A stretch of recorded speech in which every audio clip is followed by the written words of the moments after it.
3월 25일 말씀 묵상하겠습니다. 함께 기도하겠습니다. 하나님, 우리가 자연의 상태를 바라보면서 계절을 분별하는 것처럼 이 시대를 보고 하나님의 때를 기억하게 하시고 분별하게 하셔서 주님 다시 오시는 그날을 매 순간 깨어 준비하는 자들 되게 하여 주시옵소서. 예수님 이름으로 기도했습니다. 아멘. 오늘의 말씀은 누가복음 21장 29절부터 38절까지의 말씀입니다. 말씀을 함께 살펴보시기 전에 개인적으로 말씀을 꼭 읽으시고 묵상하는 시간 가지시기 바랍니다.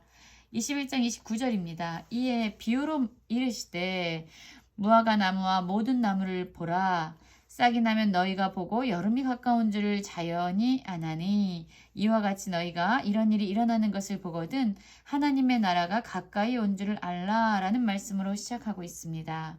우리는 어제 말씀 가운데서 종말의 때에 어떠한 일이 일어날 것인지에 대해서 예수님이 사람들에게 말씀하시는 것에 대해서 살펴보았지요.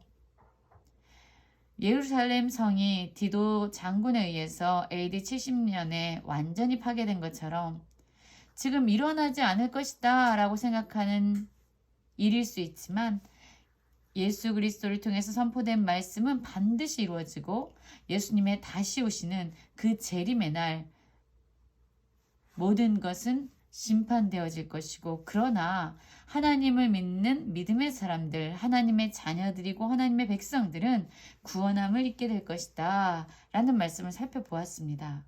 그리고 비유를 말씀하시는 거예요.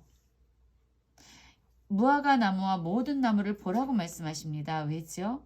이 나무의 상태를 바라보면요, 계절이 어떠한 계절인지 또한 지금 시절이 어떠한 시절인지를 깨달을 수 있기 때문입니다.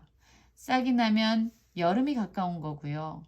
또한 잎이 다 떨어지면 이제 가을에서 겨울로 넘어가는 겁니다. 우리는요, 나무를 바라봐도 시절을 구분할 수 있습니다. 그것처럼 이 시대, 이 세상을 바라보면서 우리는 하나님의 때가 얼마나 가까이 왔는지 분별할 수 있어야 된다는 겁니다.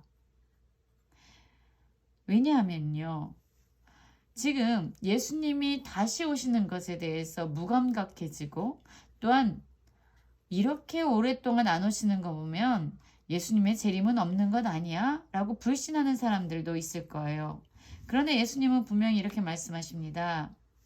내가 진실로 너에게 말하노니 이 세대가 지나가기 전에 모든 일이 다 이루어지리라. 천지는 없어지겠으나 내 말은 없어지지 아니하리라 라고 말씀합니다. 분명히 종말의 때가 있다는 거죠. 예수님께서 다시 오신다는 거예요. 이 일은 그냥 말로만 선포되어지는 일이 아니라 반드시 이루어지는 실제가 된다라고 말씀하고 계십니다.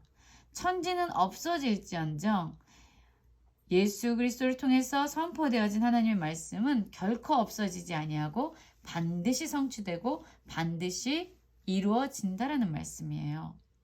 여러분 그렇죠? 그렇기 때문에 우리는 하나님을 신뢰할 수 있는 것입니다. 하나님은 자신의 언약을 어기지 아니하시고 신실하게 약속을 지키시는 분이기 때문에 우리는 하나님을 신뢰할 수 있는 거예요. 사실 사람의 말은요, 믿을 수 없는 말입니다. 우리는요, 우리 스스로도 언제까지 살 수 있는지를 알지 못해요. 우리가 친구들을 내일 만나기로 했지만 저는 오늘 저녁에도 죽을 수 있는 존재거든요. 우리의 한 치 앞도 알지 못하는 존재이기 때문에 우리의 약속, 우리의 말은요, 반드시 이루어지지 않을 수도 있습니다.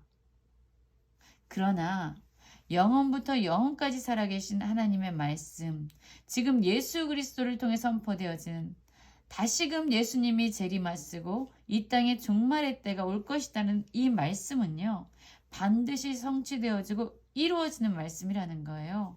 그렇기 때문에 우리는 이 시대를 분별할 수 있는 지혜가 필요합니다. 이 마지막 세대, 이 종말의 때를 준비하면서 우리는 어떠한 자세로 살아가야 되느냐? 34절부터 나오고 있습니다. 너희는 스스로 조심하라. 그렇지 않으면 방탕함과 술 취함과 생활의 염려로 마음이 둔하여지고 뜻밖의 그날이 덫과 같이 너희에게 임하리라 라고 말씀하고 있지요. 여러분, 이 날은 예수 그리스도가 다시 오시는 재림의 날입니다. 이 날은요, 아무도 생각하지 못하는 날, 뜻밖에 일어나는 날이에요. 덕과 같이 예기치 않는 아주 급작스럽게 일어나는 일입니다. 그렇기 때문에 우리는 매 순간 깨어서 준비하는 자로 살아가야 합니다. 그렇지 않을 때는요, 이 세상에서 살아갈 때 내 자신의 욕망과 내 자신의 쾌락과 내 자신의 안전을 염려하느라고 그 때에 대해서 깨어 분별할 수 있는 그 영적인 힘을 잃어버립니다. 그래서 마음이 둔해져요. 방탕함과 술 취함과 생활의 염려가 마음을 둔하게 하는 그러한 요소들이죠. 그렇기 때문에 예수님께서는 마지막 때를 준비하는 자들은 스스로 조심하여야 한다. 깨어 있어야 된다는 거예요. 분별해야 된다는 겁니다. 이 날은 온 지구상에 거하는 모든 사람에게 임하리라 라고 말씀하고 있죠. 그래서 예수님은 다시금 또한 강조합니다. 이러므로 너희는 장차 올 이 모든 일을 능히 피하고 인자 앞에 서도록 항상 기도하며 깨어있으라 하시니라. 인자 앞에 서도록 항상 하나님 앞에 선자로서 살아가라는 거죠. 항상 기도하고 깨어있으라고 말씀합니다. 여러분, 하나님의 면전 앞에서 살아가는 자, 하나님 얼굴 앞에서 살아가는 자, 코람데오의 삶을 살아가라는 거예요. 이전에 수도원의 이야기를 한번 해드린 적 있을 거예요. 수도원 원장님은 모든 제자들이 볼 때에 가장 미련하고 어리석어 보이는 애를 너무나도 편애하고 사랑하는 것처럼 보이는 거예요. 그래서 그 수도원에 있는 제자들이 원장님에게 찾아가서 왜 저런 아이를 편애하시냐고 따졌다는 거죠.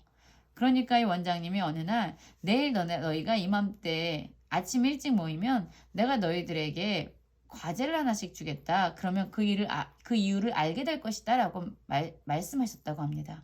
그래서 아침 일찍 모든 제자들이 모였는데 이 원장님이요, 그 제자들에게 새 장에 잡혀있는 새를 한 마리씩 다 나눠준 거예요. 그래서 이 새를 아무도 보지 않는 곳에서 죽여서 그 시체를 가지고 해가 지기 전에 여기다가 다 쌓아놔라, 그렇게 말을 했다고 합니다. 제자들은 새 장에 갇힌 새를 한 마리씩 다 들고 아무도 보지 않는 곳을 찾아간 겁니다. 어떤 사람은 바다 끝으로, 어떤 사람은 동굴 속으로 막 다닌 거죠. 그리고 나서 아무도 없다라는 곳에서 새를 죽이고 다 돌아온 거예요. 그런데 그 원장님이 편애했던 그 어리석은, 어떻게 보면 바보와 같은 그 제자는 오질 않는 겁니다. 그래서 얘가 어떻게 된 거야? 라고 제자들이 다 모여서 수근수근 거리고 있을 때 저기 멀리서 어둑어둑할 때 그 제자가 걸어오는 거예요. 근데 그 새장 속에 새는 죽지 않고 살아있는 채로 오는 겁니다. 그래서 그 모여있는 모든 제자들이 지금 원장님이 하고 있는 말도 제대로 못 알아들어서 숙제도 제대로 못했군, 그러면서 비웃고 있는데 그 원장님이 이제 그 새를 죽이지도 못하고 가져온 그 사람에게 질문을 한 거죠. 너는 내가 아무도 보지 않는 곳에서 이 새를 죽이라고 했는데 왜 죽이지 않고 살려서 가지고 왔냐? 그랬더니 그 제자가 이렇게 말했다고 하죠.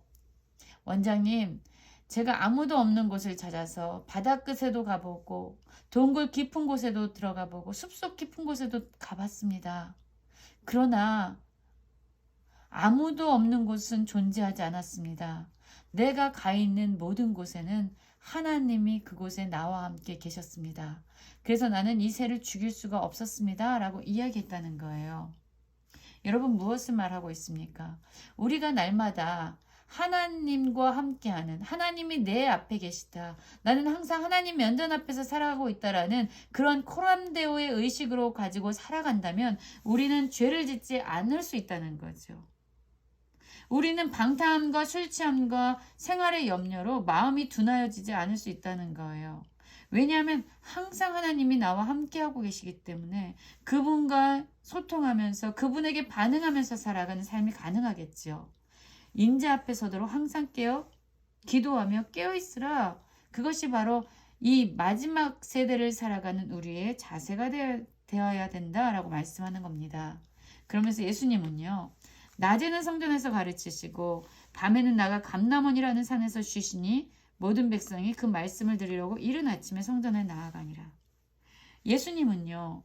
이렇게 사람들에게 종말의 때를 어떻게 살아가야 되는지 말씀으로 끝난 것이 아니라 그분은 이제 곧 예루살렘에 들어가셔서 십자가를 지시는 그런 죽음의 순간을 앞에 두고 계셨지만 매 순간 자신에게 맡겨주신 하나님의 사명을 성실하게 감당해내는 모습을 보여주고 있습니다.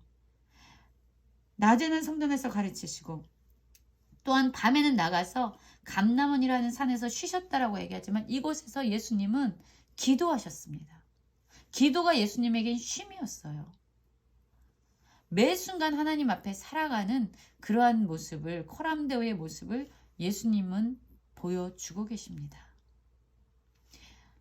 바로 십자가의 처형을 앞에 두고도 예수님은 매 순간 하나님 앞에서 하나님께서 주신 사명을 감당하는 자로 살아가셨던 거죠.